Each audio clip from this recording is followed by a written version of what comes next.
Now we go to Innocent Nklanka Makubela, who says, I need help on writing a letter to the editor. I'm assuming with what my preparation is here that you can see that you are asking me about the format. So I started with the format.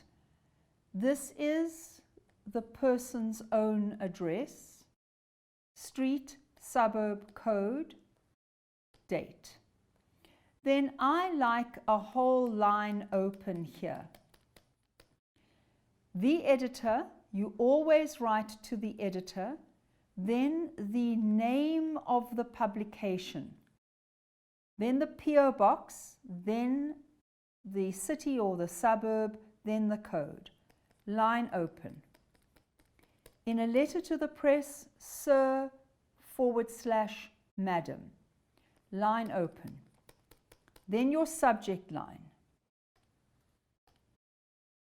Then I've just written it as paragraph 1, paragraph 2, paragraph 3. What I've tried to show you is usually the introduction is quite short. Then this is usually the longer body paragraph where you develop your points or your ideas. And then your conclusion, which is usually short again. 3 paragraphs. Why? Because it looks nice on the page. Then you sign it, yours faithfully, with your signature, and you print your name. Now, Innocent and I don't know if you wanted to ask about content. I was discussing this with some of my grade 12s yesterday, obviously at a distance. And they were looking at a question in last year's matric paper, and the topic was about paperless classrooms. So this is the home language question. But remember, if you are home language or if you are FAL, the letter to the editor is the letter to the editor.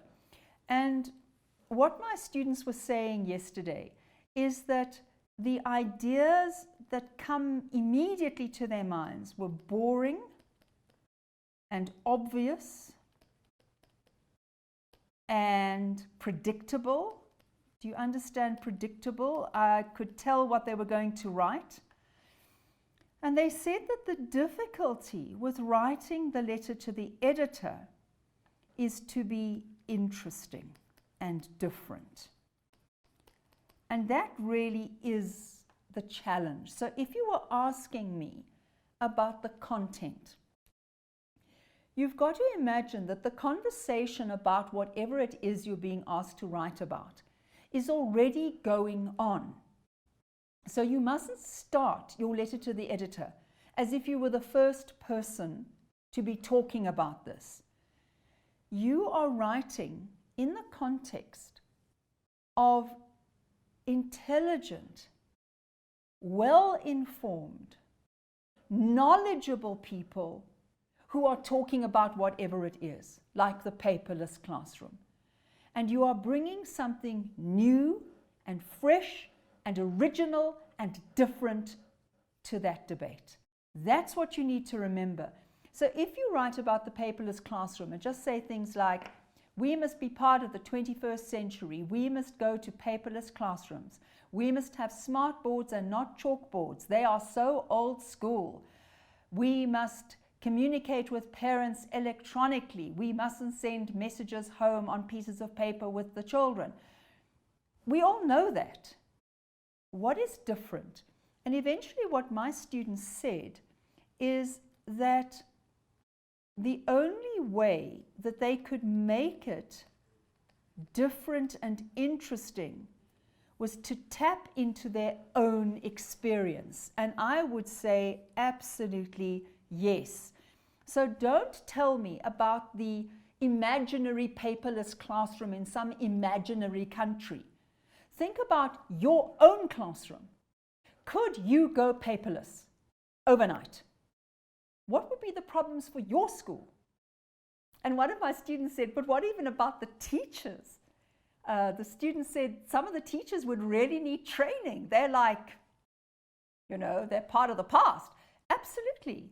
So that's an issue. If you look at your teachers and you think, I don't think I'm going to manage, then you need to say teachers would need training. They need training on how to use the equipment, the actual hardware, and then training on the software and training on ideas and da-di-da-di-da. Do you understand? So how do you write a letter to the editor about your own experience? I think my students are right. It's the way to make it interesting. Otherwise, you're just saying what everybody else is saying. And I don't know about you at the moment, but a lot of the talk shows that we're hearing on radio, everybody's saying something, that everybody else has said before. They're just saying the same thing. Then the occasional person says something you think, now that's a good point. That's what you want from your marker. That's a great point. Okay, so Innocent and Klankla, give me some more feedback. What is it that you exactly needed on this particular topic?